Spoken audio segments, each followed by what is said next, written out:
السلام علیکم۔ Breaking news میں خوش آمدید۔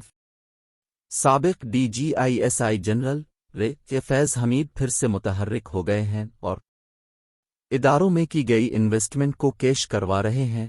سینئر صحافی و تجزیہ کار سید طلعت حسین نے انکشاف کر دیا ہے۔ 24 نیوز کے پروگرامتک میں میزبان ریحان طارق سے گفتگو کرتے ہوئے سینئر صحافی و تجزیہ کار سید طلعت حسین نے انکشاف کیا کہ پرانا نظام چلانے والے جنرل فیض حمید پھر سے متحرک ہیں اور اداروں میں کی جانے والی انویسٹمنٹ کو کیش کروا رہے ہیں۔ موجودہ سیاسی صورتحال کے بارے میں ان کا کہنا تھا کہ اس صورتحال میں عدلیہ کلیدی کردار ہے۔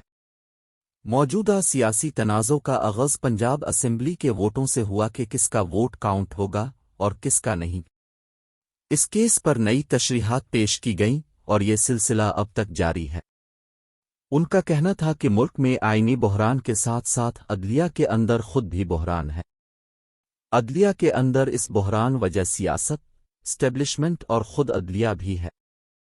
عمران خان کا اسٹیبلشمنٹ کے ساتھ تقرار بھی ملک اور عدلیہ کے اندر بحران کی ایک وجہ ہے۔ ان کا مزید کہنا تھا کہ کچھ سال پہلے ہمارے اگلے بننے والے چیف جسٹس قاضی فائز عیسیٰ اور ان کے اہل خانہ کے ساتھ کیا نہیں کیا گیا۔ ان کی جاسوسی کی گئی، ان کے خلاف ریفرنس دائر کیا گیا۔ ان کو اور ان کے ہم خیال ایک ساتھ جج کو تنگ کر کے ان کو عمران خان کے خلاف کیسوں کو آگے بڑھانے سے روک کر سائیڈ پر کر دیا گیا۔ انہوں نے مزید انکشاف کیا کہ عدالت کے اندر بیٹھے لوگ ایک دوسرے کے خلاف محاذ بنا کر بیٹھے ہیں اور یہ سلسلہ جسٹس ثاقب نثار کی پوسٹ سے چلتا آ رہا ہے۔ ہر کورٹ میں چیف جسٹس کے نیچے بیٹھنے والا جج کورٹ چلا رہا ہے۔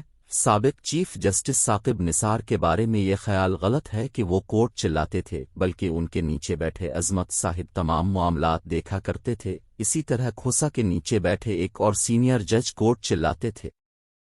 اس زہر کو ختم کرنے کیے بغیر نظام درست نہیں ہوگا۔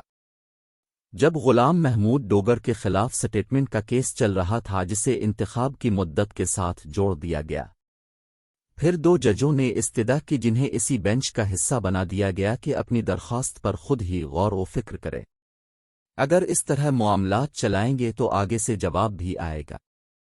ان کا مزید کہنا تھا کہ صرف گاؤن پہن کر اپنی سیٹ پر بیٹھ جانے سے عزت نہیں کمائی جاتی۔ اگر ایسی بات ہوتی تو ثاقب نثار کے نام کے ڈنکے بج رہے ہوتے، کھوسا صاحب من چھپاتے نہ پھر رہے ہوتے اور عظمت صاحب بھی چھپتے نہ پھر رہے ہوتے۔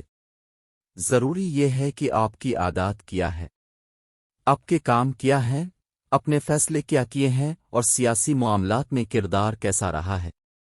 اب تو پتہ ہی نہیں چلتا کہ حلقے کا امیدوار کون ہے اور جج کون ہے۔ انہوں نے مزید کہا کہ وقت پر انتخابات کروانے کا سوموٹو نوٹس کا مقدر بھی کوئی تابناک نظر نہیں آتا۔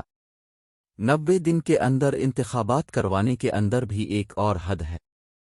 انتخابات کی تاریخ دینے اور انتخابات کروانے کے درمیان 44 دن کا وقفہ ہونا لازم ہے۔ اگر 44 دن کا وقفہ نہیں ہے تو انتخابات بے معنی ہو جاتے ہیں، جبکہ 90 دن کے اندر الیکشن کروانے کے لیے بہت سارے انتظامات کروانے ہیں۔ ان کا کہنا تھا کہ جسٹس شائق عثمانی کا کہنا تھا کہ اگر چیف الیکشن کمشنر 90 دن کے اندر الیکشن نہیں کرواتا تو عدالت اسے الٹا لٹکا سکتی ہے۔ جتنی طاقت سپریم کورٹ کی ہے، اس سے زیادہ طاقت چیف الیکشن کمشنر کی ہے۔ اس کی ذمہ داری ہے الیکشن کروانا تو وہ اپنی ذمہ داری پوری کرے۔ وہ فوج اور رینجرز کو کہے کہ سیکیورٹی دے اور اسحاق ڈار سے فنانس لے۔